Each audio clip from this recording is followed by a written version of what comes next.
Vamos. E agora, vamos aqui. Bem, vamos.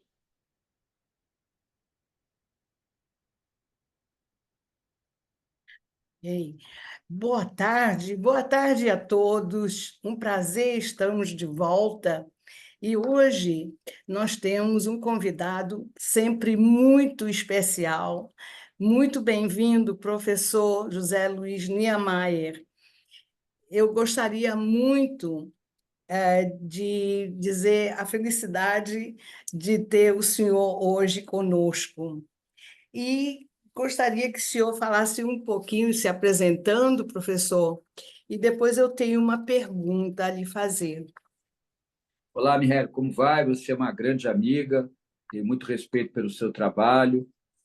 Essa ideia de um fórum internacional pela paz, ou mesmo que seja um fórum carioca pela paz, eu acho que é importante, muito original.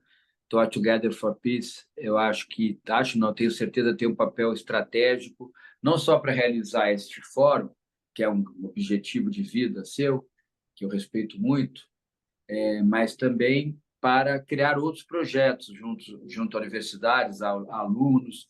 E eu coordeno aqui o Departamento de Relações Internacionais do IBMEC desde 2006, vai completar 19 anos, e sempre trabalhando com os alunos e professores de Relações Internacionais. Alguns alunos foram seus estagiários aí na Together for Peace. E é isso aí, vamos em frente. O que posso lhe ajudar? Qual é a pergunta? A pergunta: como chegamos aonde estamos hoje? E qual é a situação hoje em termos política? Na verdade, se a gente for pensar hoje, a gente tem que ter algum marco histórico, né? Eu acho que o marco histórico principal seria o fim da Guerra Fria, em 1989, 1991. São, então, 30 anos de final da Guerra Fria. Com o fim da Guerra Fria, você, no sistema internacional, os Estados Unidos assumiram uma posição de potência unimultipolar, só ele como polo. Logo depois vieram os atentados de 11 de setembro de 2001, depois uma crise econômica muito grave, que foi a crise de 2008, só alguns eventos. Né? Em 2014, houve a anexação da Crimeia pela Rússia, Sim. por ali também a eleição, depois da eleição de Obama, veio a eleição, segundo mandato de Obama, veio a eleição de Trump, depois você teve também o Brexit, que foi a saída do Reino Unido da União Europeia. Sim. Então, você tem alguns movimentos no sistema internacional que são movimentos de contração, né, e de muita fragmentação e, ao mesmo tempo, competição entre os atores. Você não tem mais só um ator no mundo pós-Guerra Fria determinando a agenda internacional ou com uma tentativa de determinar. Você tem muitas potências em ascensão e algumas potências retornando sua posição de potência, pelo menos regional, que é o caso da Rússia, novas potências surgindo, a China também em ascensão, né, competindo diretamente com os Estados Unidos no campo militar, tecnológico, econômico, com certeza. E isso tudo causa essa fragmentação, essa competição e essa contração, que a política externa dos países não fica muito clara e o ambiente internacional perde um pouco de identidade. Os países estão muito preocupados com o seu interesse nacional. E aí você tem uma situação muito fluida, muito indefinida, de baixa cooperação e de maior possibilidade de conflito. Como é que o senhor vê o papel hoje do Irã em relação, parece que eles estão no background, né, mas armando coisas? Não tem informação que o Irã esteja se preparando do ponto de vista militar, está, como todo Estado, como Israel está também, como a Líbia está, mesmo a Organização para a Libertação da Palestina, principalmente o Fatah, na Cisjordânia, também se prepara para alguma questão mais grave. Os Estados Unidos já enviaram meios militares para aquela região, o Egito também está preparado para se houver alguma questão de fronteira, né? Então, o Hamas se preparando. Quando você tem uma situação de guerra, os países estão se preparando do ponto de vista militar. Agora, se a guerra vai escalonar e o Irã vai participar diretamente ao lado do Hamas, Vai depender muito também da posição do Hezbollah. Pode ser que baste o Hezbollah continuar ajudando o Hamas. Deu uma diminuída agora, mas se continuar, aí não tem necessidade do Irã entrar. Vai depender também da Síria, o interesse da Síria, por mais que a Síria tenha um processo interno de guerra civil que é complicado. A Arábia Saudita vai se incomodar muito se o Irã, de alguma forma, participar diretamente. Os Estados Unidos vão atacar o Irã, auxiliando Israel nesse caso. Uhum. O Irã se preparar é algo que acontece há muito tempo. O Irã é um país que tem que busca uma liderança regional em conteste, disputando poder com a Arábia Saudita, e que tem como inimigo principal o Estado de Israel. Então, como Israel também tem toda uma preparação militar desde sempre, desde a formação do Estado de Israel, são Sim. países que vivem em constante crise e hipótese de conflito. Inclusive, Israel é um país nuclear, tem bombas atômicas, o Irã parece que já tem também o seu pequeno estoque de bombas atômicas. Uhum. Falando em bombas atômicas, qual é o nosso risco do Putin realmente usar armas nucleares? Boa pergunta, eu acho que é baixo. Ele pode usar armas mais que ele chama de armas táticas, que são bombas nucleares menores, para determinadas situações do conflito na Ucrânia, ou ele 100 mil pessoas serão eliminadas, é uma barbaridade dizer isso, mas é muito menor do que fosse uma bomba que a gente chama de bomba estratégica, né? Porque é uma bomba muito maior, é estratégica, com efeito devastador, né?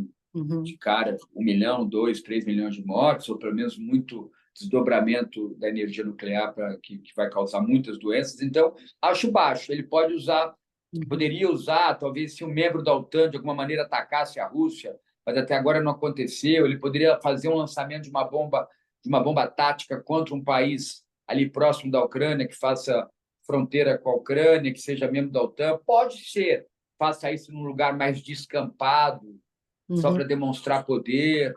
Ele pode lançar uma bomba tática num lugar, Sim. sei lá, vamos imaginar isso, um lugar de 200 mil metros quadrados, mas que seja praticamente um lugar deserto, com poucas habitações, poucas pessoas, para mostrar o poder e a intenção de usar bombas atômicas. Isso não foi falado ainda, mas ele pode fazer, para demonstrar e não ter a responsabilidade sobre tantos civis eliminados. É. No seu ponto de vista, ele querer reconquistar esses países, né, que eram parte da, da Rússia, ah, é tipo a ganância dele, porque É um projeto de poder do Putin, e não é, só de Putin, do Estado russo, sim, do grupo que chegou ao poder no início uhum, desse século, depois de Boris Yeltsin. sim, Putin, desde 2000, está no poder, ele reveza, às vezes ele é presidente, às vezes ele é primeiro-ministro, uhum, ele reveza com Medvedev, que é o parceiro do grupo político dele, né? uhum, Medvedev, acho que é assim que se pronuncia. E ele tem um projeto de poder, ele tem uma leitura geopolítica de uhum, retomada do espaço vital da chamada Mãe Rússia, né? Que era sim, quando você tinha.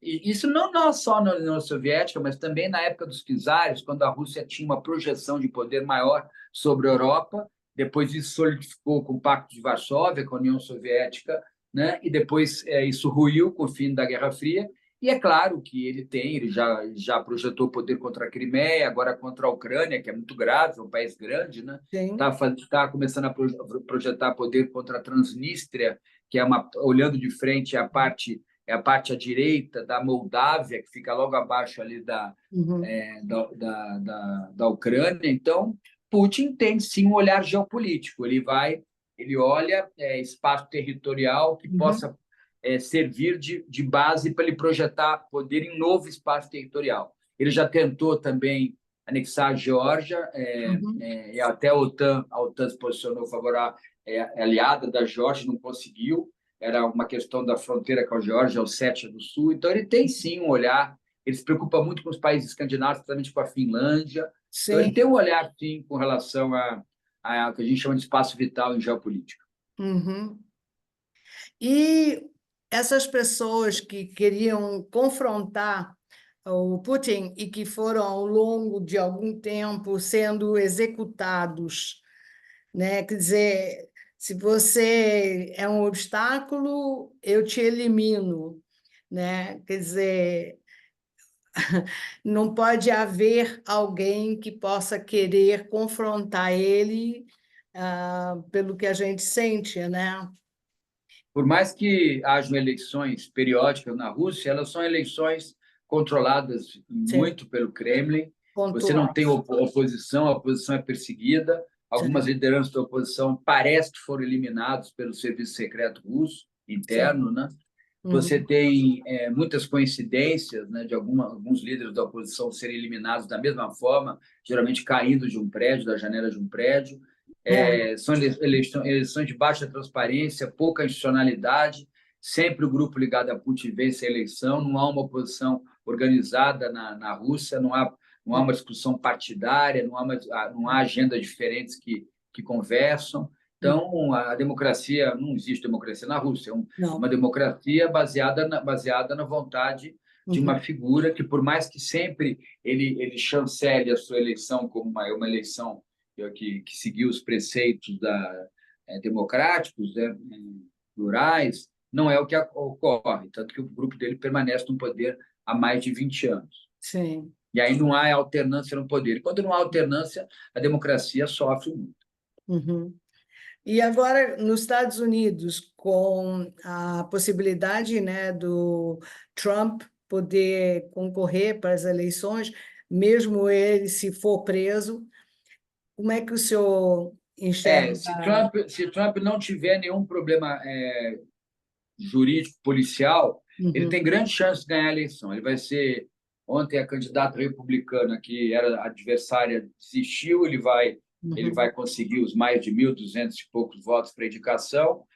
Vai disputar com Biden. Biden também está ganhando as sim, prévias, mas é porque ele é o único candidato do Partido Democrata. uhum, Só que eu sinto o Biden muito preso às questões internas, a questão internacional também pode prejudicar Biden do ponto de vista da imagem, e ele está muito frágil, fisicamente frágil, comparado ao Trump, que me parece mais parrudo, com mais musculatura, mais saudável. Né? sim. Então, acho que Trump tem uma possibilidade grande de vencer as eleições em novembro nos Estados Unidos. Uhum. Como é que o senhor enxerga, vamos supor, ele ganhando as eleições, o Trump, como é que ele vai abordar tanto a situação na Ucrânia, né, com Putin, e também Israel com a faixa de Excelente Gaza? pergunta. Eu acho que ele vai ter uma postura mais isolacionista, mas é difícil isso também, porque o Pentágono, o Departamento de Defesa, a política externa norte-americana tem vida própria, né? Tem muitos burocratas, né? O Uhum, Senado vai cobrar sempre uma posição, mas ele vai tentar que os Estados Unidos participem menos. Isso uhum, pode fazer com que os conflitos arrefeçam, né? Fiquem menos graves, ou pode ser até que aqueles envolvidos no conflito, sem a participação dos Estados Unidos, aí que atuem com mais força e visando seu interesse. uhum. Em relação à faixa de Gaza, né, a gente ouve alguns comentários que Israel quer ocupar toda aquela faixa, pelo menos militarmente, acredito, por um tempo. Como o senhor enxerga? Porque eu fico me questionando, em 2005, quando Israel retirou as suas forças militares e a população civil que estava naquela faixa, e deixou para os palestinos, né, poderem eleger uma nova direção, e havia dois partidos, só que um deles era o Hamas. Como que tanto Israel ou as Nações Unidas permitiram que esse grupo, já sabendo, vamos dizer assim, o perfil do Hamas, não interviu e durante anos recebia milhões de dólares, né? E ninguém percebeu que ao longo desses anos eles estavam se armando e aqueles túneis, ninguém desconfiou que aqueles túneis não eram o metrô de Gaza. É muito estranho. É, eu acho que teve uma falha de informação, né? Principalmente do Serviço Secreto Israelense, do Mossad, sobre o que estava acontecendo e talvez uma Sim, maior divulgação. Mas eu também acho muito ruim essa divisão da Cisjordânia e a faixa de Gaza. Eu acho que isso prejudica muito, com porque devia certeza. ter devia ser um território único. Essa ideia, do ponto de vista geopolítico e geoestratégico, foi ruim. Ela só interessa, talvez, até uma liderança israelense que quer poder negociar com faixa de Gaza e Cisjordânia de maneira diferente, que parece que os críticos de Netanyahu dizem que ele faz isso, que ele ficou até agora, há pouco tempo atrás, ele estava mais ameno até com a administração do Hamas e mais duro com a administração do Fatah na Cisjordânia. E aí aconteceu o que aconteceu. Eu não sei se há uma intenção política do Likud, dos grupos mais conservadores em Israel, de se utilizar dessa divisão territorial, mas ela é muito ruim para buscar a manutenção do Estado de Israel, evidente, e a criação do Estado palestino e sua manutenção. Existe muitos, até em Israel, pessoas contra o primeiro-ministro, né, pelas suas atitudes.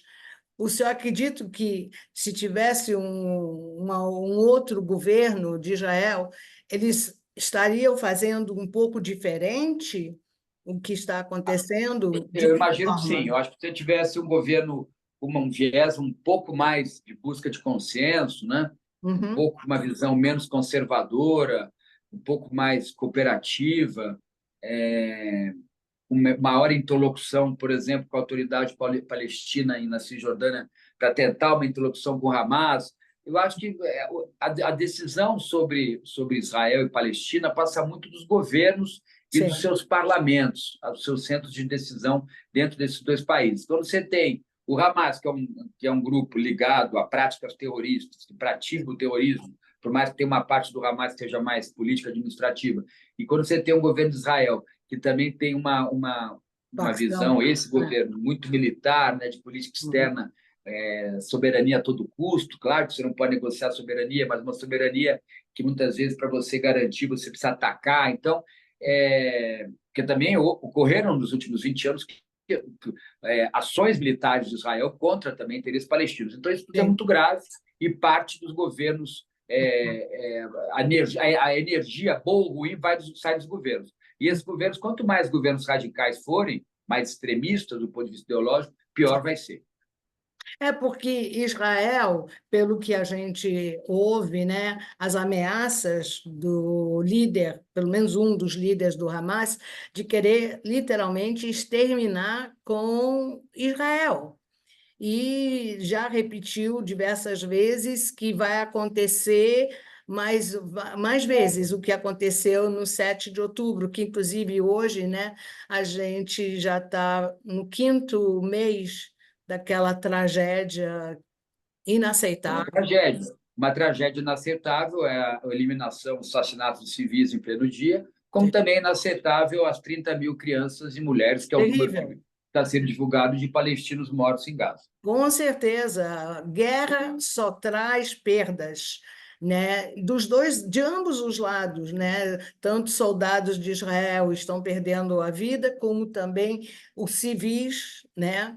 E, como eu disse, alguém falhou feio alguns anos atrás, né? E que deixou chegarmos hoje nesse patamar. Professor, nós temos alguns alunos aqui assistindo a sua apresentação e eu gostaria de saber se um deles gostaria de fazer alguma pergunta para o senhor. Temos o Ricardo, a Juliana, a Yasmin. Vocês podem me dizer se tiver alguma pergunta para o professor? Ricardo, sim. Ok, Ricardo, por favor, pode abrir o microfone.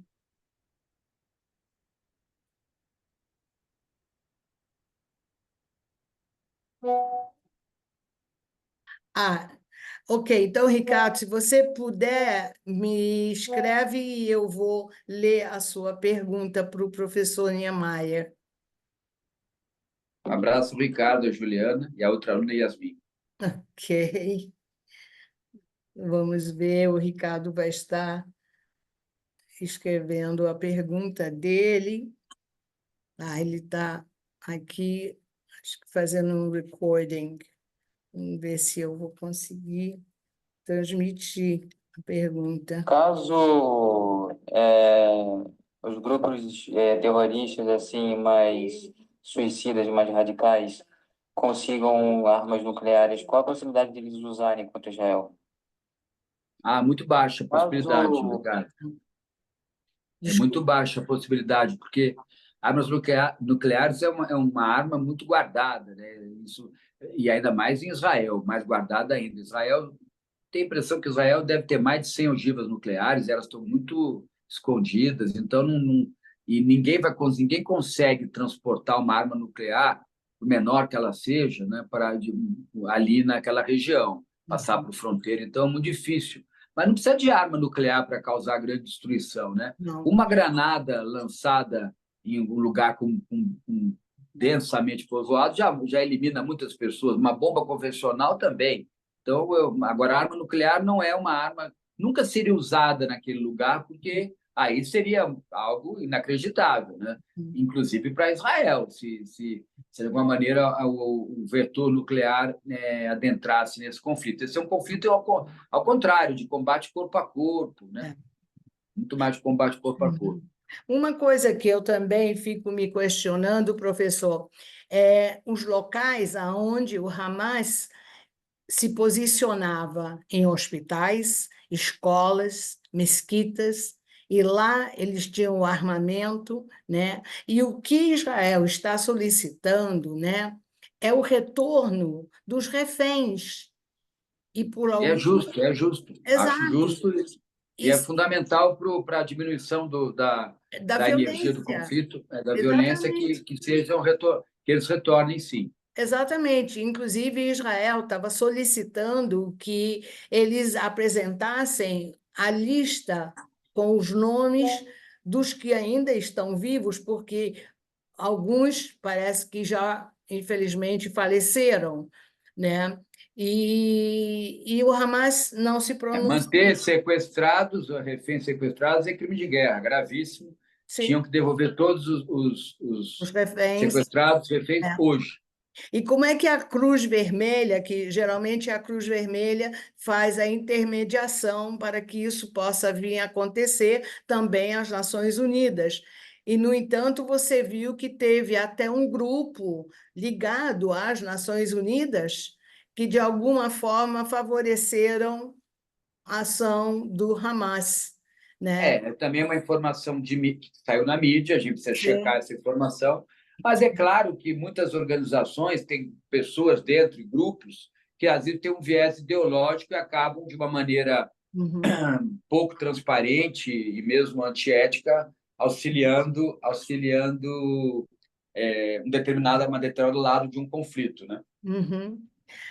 Mudando um pouquinho de assunto, professor, eu estava ouvindo uma fala recentemente, falando sobre a África, como a África está se tornando um país, vamos dizer, um continente, né, próspero e crescendo economicamente. O senhor pode falar um Você pouquinho? tem um pouco de fantasia nisso, mas tem realidade também. A África tem muitos problemas ainda, do ponto Sei. de vista de infraestrutura, miséria andarilha, cidades com Corrupção. pouco acesso à corrupção, cidades com pouco acesso a bens públicos, uma divisão muito grande de etnias, né? As tribos, às vezes, uma tribo tem mais poder que uma cidade, né? A questão Uhum. estatal também é pouco definida, mas você tem países como Nigéria, Tem. Angola, Uhum. que estão crescendo muito, né? São países importantes. A União Africana, como entidade que reúne os países da África subsaariana, abaixo do deserto Saara, é um desenho interessante de integração Uhum. e está ganhando cada vez mais força, inclusive também aparecendo nos fóruns internacionais, na União Africana. Vindo um pouco para o nosso continente, Argentina, com Milei, qual é assim a sua visão, professor? Eu tenho a impressão que Milei estava com um discurso muito radical, né, de Hum. um liberismo radical, reformista, né, meio exagerado mesmo. Depois ele percebeu que teria que trabalhar com algumas estruturas que são quase desde sempre argentinas, né? Que é as províncias, o poder dos grupos nas províncias, por mais que a província de Buenos Aires seja a principal província, existem outras, e aí Sim. vocês têm grupos políticos ali. O peronismo é uma cultura política muito arraigada na Argentina. Acho interessante ele fazer na Argentina, que é um país menor, menos complexo que o Brasil. Acho até interessante ele ter uma agenda mais liberal, de menos intervenção estatal, mas ele tem que fazer isso devagar, senão ele não vai conseguir aprovar no parlamento essas mudanças. Uhum. Agora, ele é uma figura diferente, né? Eu não gosto muito de outsiders na política, não, de Sei. figuras muito excêntricas na política. Eu acho que, inclusive, tem que ter um certo institucionalismo, tradicionalismo na liderança política. É o que eu acho. Porque aí eu acho que essa liderança vai ser mais institucional do que uma liderança baseada só em retórica, em blá, blá, blá, e muitas vezes perigosa para a continuidade da política, da negociação política. Mas ele foi eleito, vamos ver o que vai acontecer. Ele já deve estar cansado, ele deve estar bem cansado. O senhor deve ter também a sua opinião sobre El Salvador e o presidente que foi eleito, bom, o que o Foi senhor... reeleito, né? Reeleito, isso. Foi reeleito, fez uma política única, política pública única de segurança, muito pequeno país, você pode criar uma política pública e vendê-la na eleição como a mais importante, política de segurança pública, cerceou direitos civis, colocou a polícia na rua, desceu o sarrafo, diminuiu a criminalidade, foi reeleito. Mas um país não pode viver só de uma política pública, né? Então, isso seria impossível no Brasil, né? Por exemplo. Tem que ter uma pleiade de políticas públicas. Mas em El Salvador deu certo para o projeto de manutenção via eleição deste senhor no poder. E o Haiti, eu estava assistindo as notícias do que aconteceu, né, com os prisioneiros que foram soltos. O Haiti é um país falido, né? É um Estado falido, como a gente chama em relações internacionais. Não há nenhuma estrutura do Estado que tenha o um mínimo de eficiência, nenhuma estrutura. Então, cidadão haitiano, se eu posso chamar de cidadão, já que não há estrutura estatal, não há modelo político organizado, não há sociedade civil organizada, mas vamos chamar de cidadão, ainda merece o título de cidadão o sujeito haitiano. Ele vive ao Deus dará. Então, vivendo ao Deus dará, não há controle, e aí só aumenta a miséria, só aumenta a desigualdade, há uma depressão. O psicossocial da sociedade haitiana é muito baixo, então sempre o IDH é baixíssimo, às vezes há uma depressão social, parece que no ar sempre há um pessimismo de que vai haver um novo cataclisma do tempo, um novo evento climático, um novo golpe, uma nova guerra civil, é tudo complicado. E aqui no Brasil, professor, nós vamos ter eleições, né, para as prefeituras esse ano.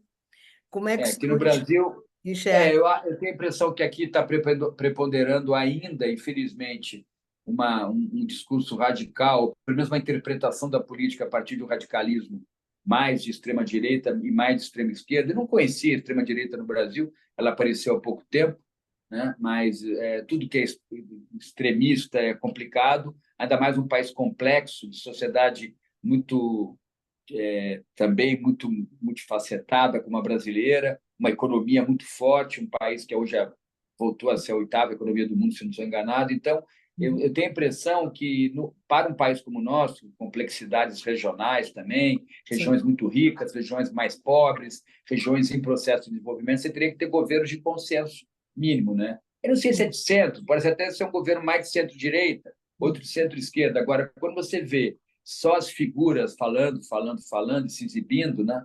Tanto o ex-presidente Bolsonaro, que é um exibicionista, na minha opinião, como o presidente Lula, que é outro exibicionista, quando você tem essas figuras surfando na onda, né?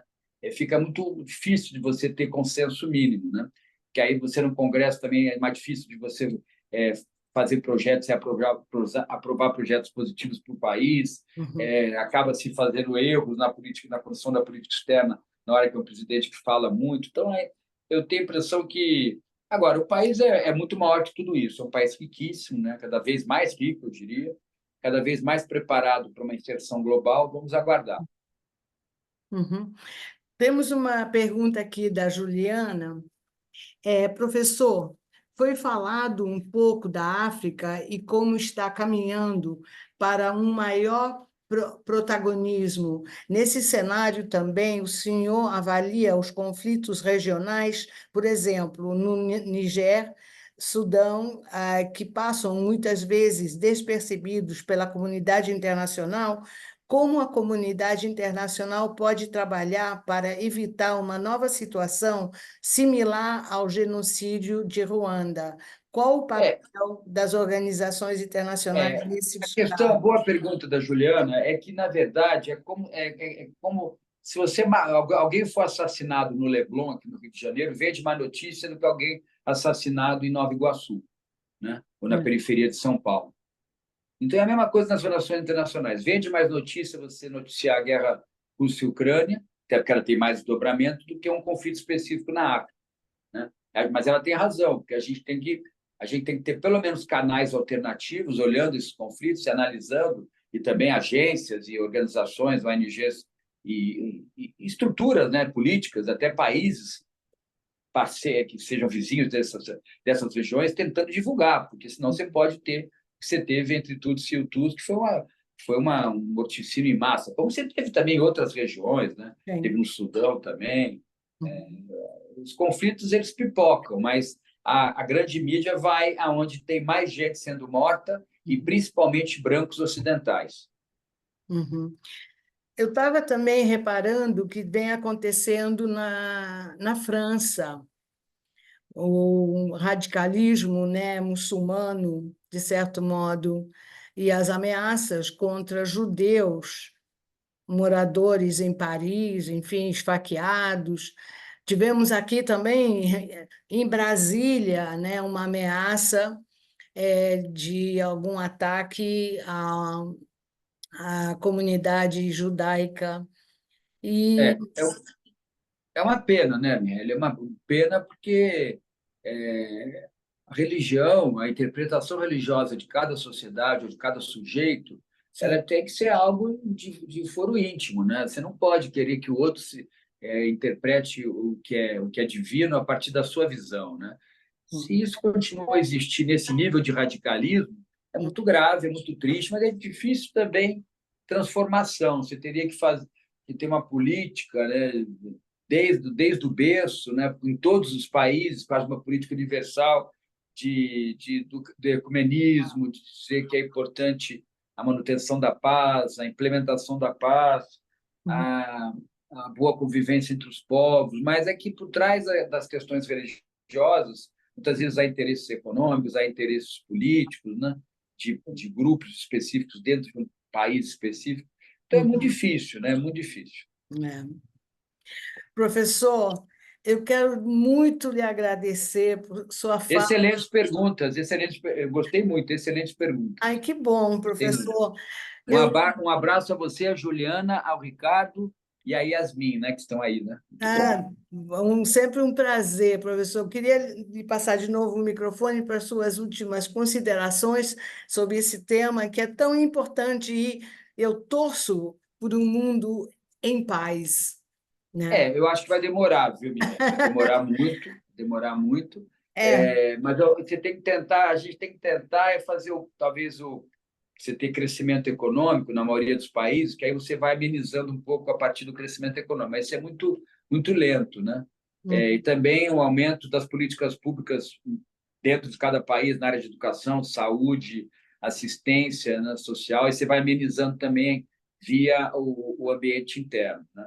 Mas o mundo baseado na cooperação é cada vez mais distante. Nós vemos um sistema internacional muito competitivo, né, como eu falei, fragmentado e contraído no sentido que cada país está olhando muito o seu interesse nacional. Por isso que eu falo do crescimento econômico e também de políticas públicas a partir da diminuição do populismo de esquerda e de direita, políticas públicas que funcionam. Tá bom? muito, muito obrigada, professor. Eu que agradeço, Miele. Um abraço a vocês. E Prazer até estar aqui na Brigada breve, dos Papéis. uma nova apresentação. Claro, um Tchau, abraço. tchau, Tchau, tchau. tchau.